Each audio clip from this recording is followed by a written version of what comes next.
अध्यक्ष महोदय, हे भोंगे तर आपण बंद करू, पण सकाळी 9च्या भोंग्याचं काय करायचं?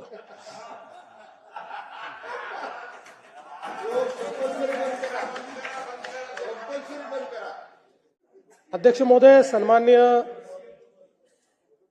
देवयानीताई फरांदे यांनी जो मुद्दा उपस्थित केलेला आहे, मुळामध्ये माननीय सर्वोच्च न्यायालयाने जो आपल्याला आदेश दिलेला आहे, त्या आदेशानुसार कुठल्याही प्रार्थना स्थळावर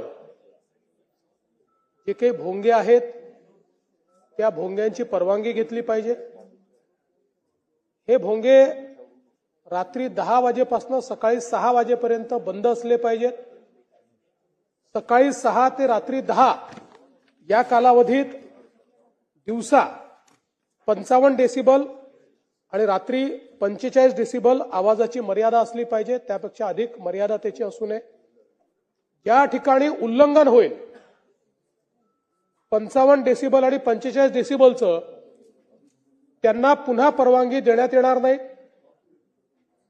त्यांच्या जे काही भोंगे असतील त्याची जप्ती केली जाईल आणि या संदर्भात ताईंनी जी मागणी केलेली आहे त्या मागणीनुसार याचं तंतोतंत पालन होतं आहे की नाही याची जबाबदारी संबंधित पीआयची असेल। पीआयनी प्रत्येक प्रार्थना स्थळात जाऊन हे चेक केलं पाहिजे की भोंग्याची परवानगी घेतली आहे की नाही।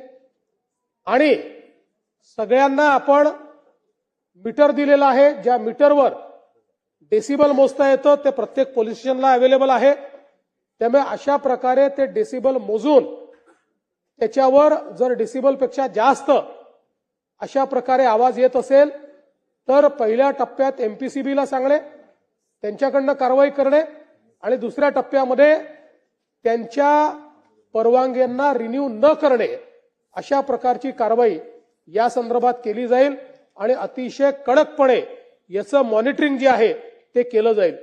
त्यामुळे आता या संदर्भात याचं तंतोतंत पालन केलं पाहिजे, ही जबाबदारी संबंधित पीआयची असेल। त्यांनी ते केलं नाही तर त्यांच्यावर कारवाई होईल।